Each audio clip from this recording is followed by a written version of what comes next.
Bom, e aí galera, de boas? Bom, eu sou o Caio, então vou ajudar um pouco vocês na matéria de física, né? Então acredito que essa deve ser, acho que a quarta aula ou terceira aula, né, do segmento de Física Geral 1. E é isso, estou aqui para ajudar vocês um pouco, então preparei essa aula de vetores, que eu acho que é, é um tópico importante ah, nessa matéria, bem no início, assim, que vai te ajudar depois a entender bastante coisa de mecânica, energia, bom, quantidade de movimento. Então é isso, galera. Bora lá. Bom, então a aula hoje vai ser de vetores.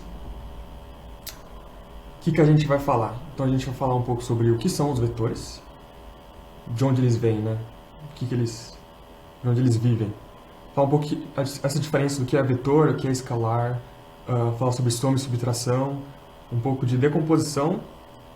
Acredito que esses primeiros tópicos vocês viram no ensino médio, ou tem alguma ideia, assim, né? Que são tópicos bastante cobrados no vestibular. E depois tem alguns tópicos que vocês não conhecem, do tipo vetores unitários, que seriam vetores que tem um módulo 1, né, que fala, um módulo de uma unidade, que são utilizados na decomposição de vetores, né? E depois, isso daí é algo também que vai pegar nas suas aulas de física, que vocês vão ver com os professores, é uma matéria muito importante daqui para frente, que é fazer a multiplicação de vetores. Ou seja, vocês aprenderam a somar, né, e subtrair. Subtração é a soma, né, só que é ao contrário e tal. E agora a multiplicação. Como é que será que multiplica um vetor? Né? Será que existe essa operação básica também que a gente obtém com vetores, né? Que é muito importante. Aí você pode perguntar, Caio, mas e a divisão? Bom, a divisão seria você multiplicar pelo inverso de um vetor, né? Por exemplo, de um módulo, né? Então segue o mesmo princípio. Se você sabe somar e multiplicar, você sabe subtrair e dividir. Bora. Mas o que são vetores, né? Bom, é uma grandeza, foi definido. Então é uma grandeza que, diferente de algo que tem um valor, é uma grandeza que tem uma orientação. Então, por exemplo, se eu falar alguma coisa, esse algo tem 10 de alguma unidade, vai para a direita, para a esquerda, segue uma orientação, vai reto. Você está falando de um vetor, você está falando de uma grandeza específica, né? E na física existem duas grandezas, né? Existe a grandeza escalar e vetorial. A escalar ela é um valor, então uma grandeza tem um valor específico. Então, por exemplo, massa é uma grandeza que tem um valor só, ou seja, ela não tem uma orientação. Por exemplo, eu pego um bloco, sei lá, eu pego um bloco e falo, esse bloco tem 2 quilos. Para você, essa informação já é suficiente, sabe? Você não precisa falar, bom, para onde foi esses 2 quilos? Não precisa. Beleza, o bloco tem 2 quilos, né? Agora, você fala assim, bom, eu vou para Campinas, vou para o Barão. Bom, como você vai? Que direção você vai tomar? Você precisa de mais orientações, né? Você fala assim, eu peguei, quando você vai passar uma orientação de alguma cidade, assim, é só você pegar e ir reto durante 20 quilômetros. Você passou um módulo, mas tudo bem que se eu falar em reto eu já passei direção, né? Mas você fala assim, vai 20 quilômetros. Para onde? Para esquerda, direita, frente, trás? Então você fica meio com dúvida, um pouco com dúvida assim, bom, para onde eu vou, né? Então, isso é uma grandeza vetorial. Então, essa é uma definição mais específica. Então, existem grandezas que precisam ser especificadas de uma maneira mais ampla, não indicando só a sua intensidade, mas também a sua orientação. E essa é a linguagem de vetores, né? O que todo vetor possui? Três coisas que são importantes. Possui um módulo, direção e sentido. Módulo é a intensidade dele, a direção, aqui eu já especifiquei melhor, mas geralmente a gente pode falar, a direção é vai reto, vira para a direita, vira para a esquerda. Isso é mais informal, né? Mas quando a gente quer pegar e falar formalmente, né, a gente está querendo formalizar a física, a gente fala, ele está num eixo x, y ou z, ou uma reta inclinada, alguma reta inclinada, então está no eixo x, e ele segue um sentido para a direita. Se eu falar para você, bom, eu tenho um vetor de 10 newtons, o vetor força, ele segue uma direção no eixo x para a direita. Você já sabe exatamente o que você está falando. Você está falando de um vetor, eu não sei se o vídeo vai depois mudar, né, o sentido, mas eu acho que faz sentido. Ele vai para cá, né? Você está falando de um vetor que vai para cá, então é uma força que vai para cá.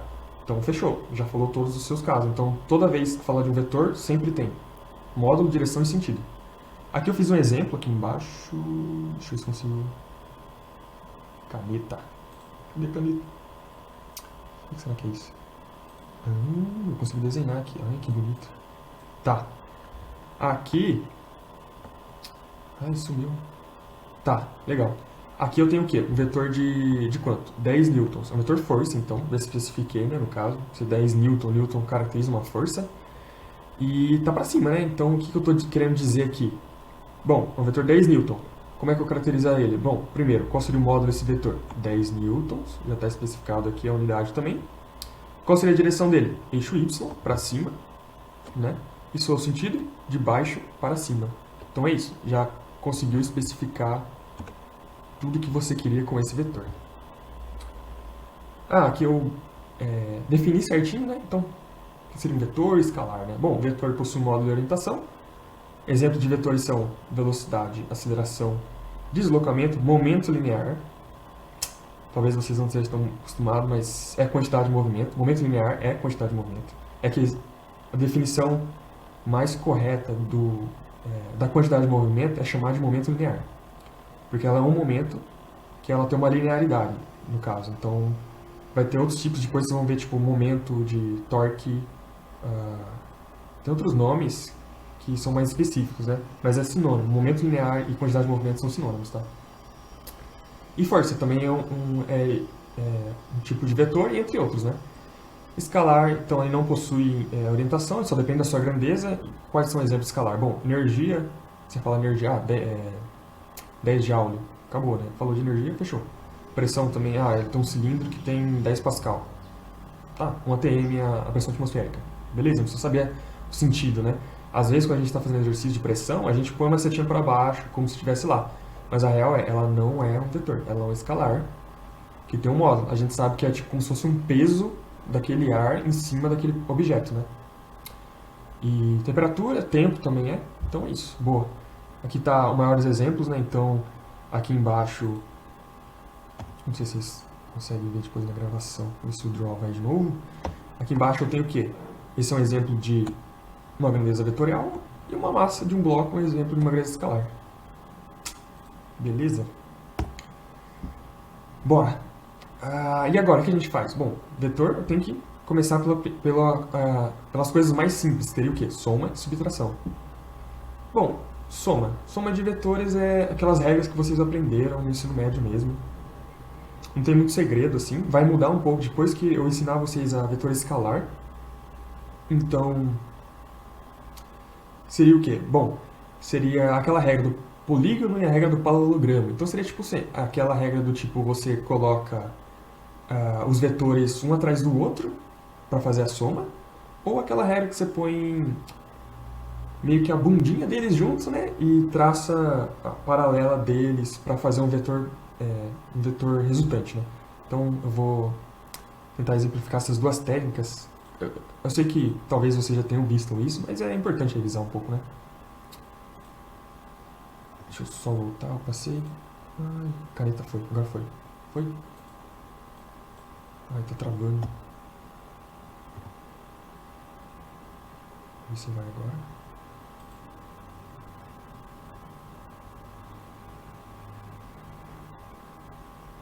Travou. Tá. Deixa eu ver se eu consigo pegar a caneta. Eu vou pegar a caneta daqui, né? Boa. Peguei mesmo o PowerPoint. Aqui eu já dou.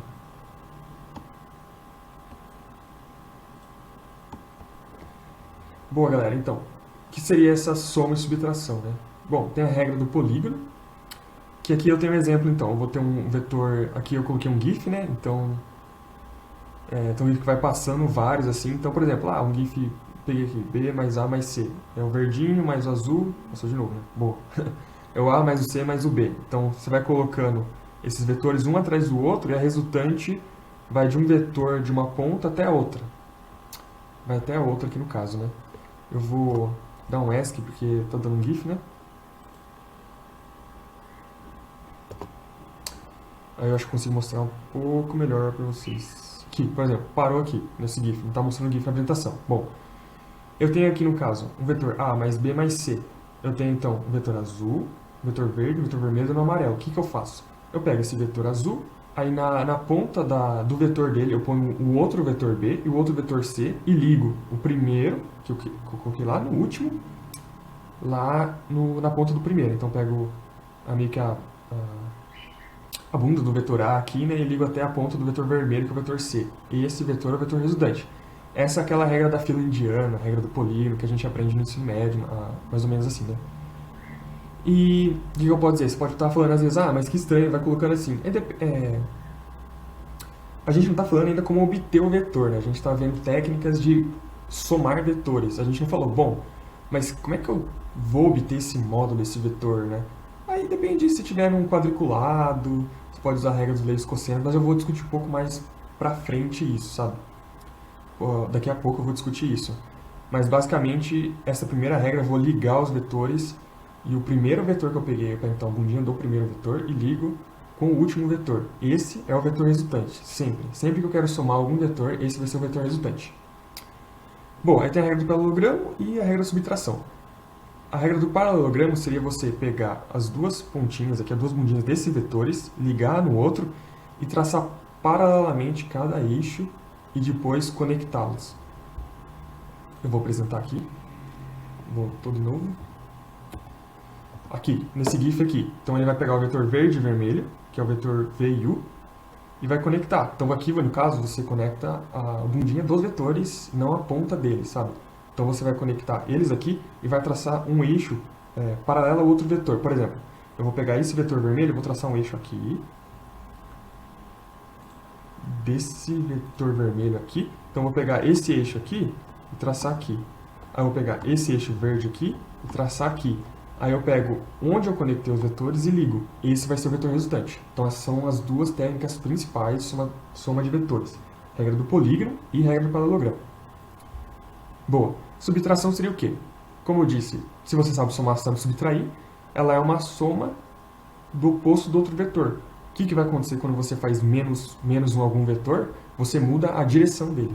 Então se eu tenho um vetor B para cima, menos B vai ser para baixo. Então, se eu quero subtrair A menos B, seria a mesma coisa que eu fazer a soma de A mais o B, só que invertido para baixo, no caso. Né? Então, seria a mesma coisa que não mudaria a regra das somas assim, né? Seria basicamente você pegar aquele vetor que está subtraindo, muda o sentido para o sentido oposto e soma. Aí usa alguma técnica dessa. Né? Aí tem uma comparação, né? Então, regra do polígono, se fosse um vetor igual U e V. Regra do paralelogramo, eu conecto a bunda deles e ligo. Regra do polígono, eu pego a ponta de um, ligo na bunda de outro e ligo o começo, né? São essas duas regras principais quando a gente fazer soma de vetores. Não tem muita surpresa assim pra fazer soma e subtração. São essas regras mesmo assim, e na faculdade também não vai mudar assim que vocês aprenderam. Aqui é um exemplo. Boa. Eu acho que está dando tempo assim. Eu não sei se eu vou dividir a aula. Eu acho que talvez não. Vou ver. Bora fazer um exemplo. Então, vamos lá. Se eu tenho... Vocês podem pausar agora, se vocês quiserem pensar no exemplo, assim, né? Então, eu já vou discutindo ele, né? Ele fala assim, no teste de campo, você recebe a tarefa de se afastar o máximo possível de um acampamento através de 3 deslocamentos retilíneos. Ele te dá 3 deslocamentos, 3 vetores. A, B e C. Deslocamento é um vetor, né? Você pode usar os seguintes deslocamentos. A, 2 km para leste. B, 2 km 30 graus ao norte do leste.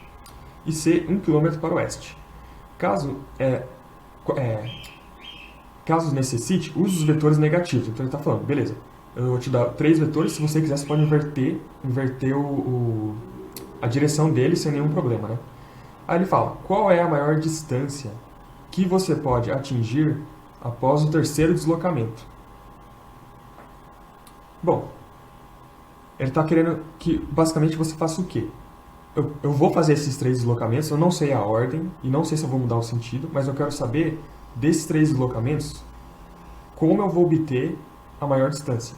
Né? Como eu vou obter a maior distância com esses 3 vetores. Ou seja, se a maior distância é uma soma, eu estou falando. Então é meio que tipo assim, eu quero que você pense em como você brincaria com esses vetores e obtesse a maior distância deles.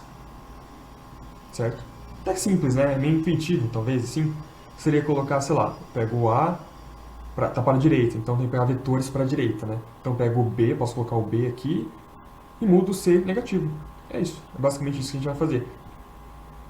Então o maior deslocamento vai ser esse, ó. Por exemplo, aqui ele pegou o B na ordem, então eu usei qual regra? Qual regra eu usei?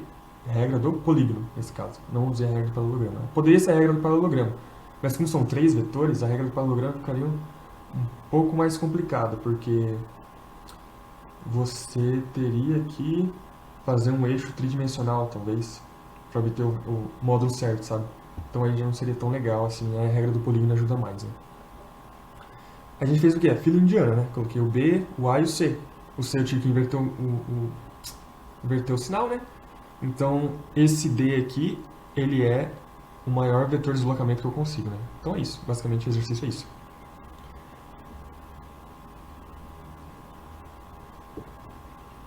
Agora a gente vai entrar onde? Vai entrar no caso que, bom, como é que eu faço para obter esses módulos, né? Acho que esse vai ser o último tópico, depois vamos fazer uma próxima aula, né? Eu vou fazer essa primeira parte, então eu vou até essa parte, né?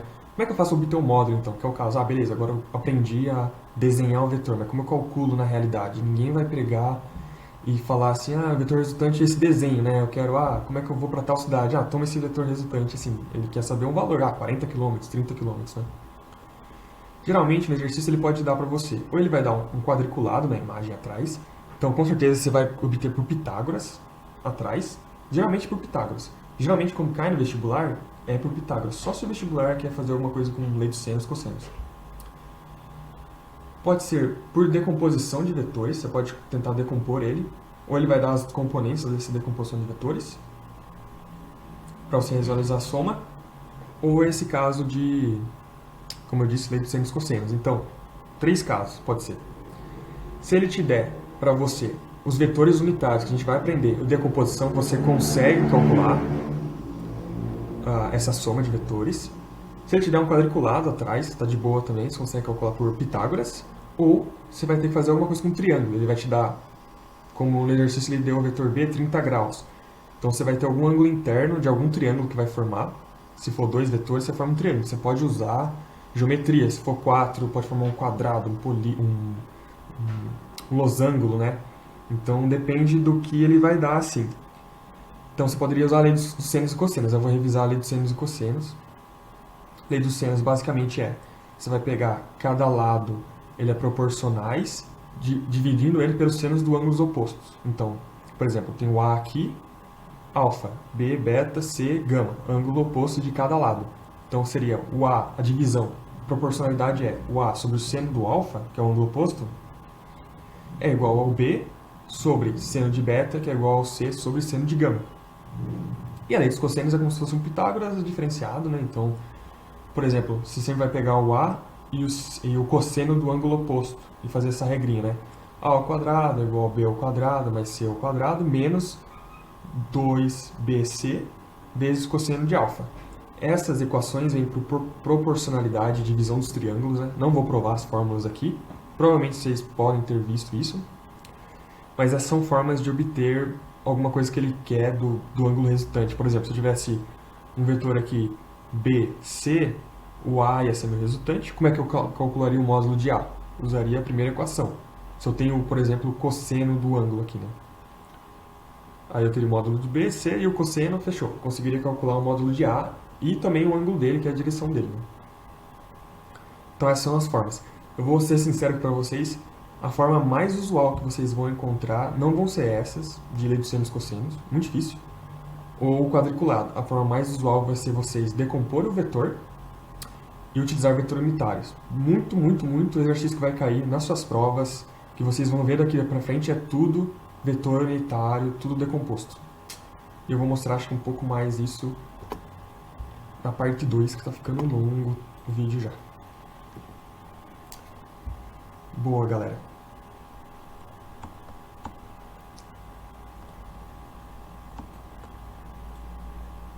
É só fechar aqui que tá difícil. Apresentação, slide atual, né? Então, por enquanto, dessa parte 1, galera, quero agradecer a atenção de vocês. Se quiser, pode assistir em velocidade 2, reassistir, mandar dúvida pra mim. Pode chamar no Discord, no WhatsApp, fazer sinal de fumaça, qualquer coisa que eu espero ter ajudado todos vocês aqui. Bora a parte 2.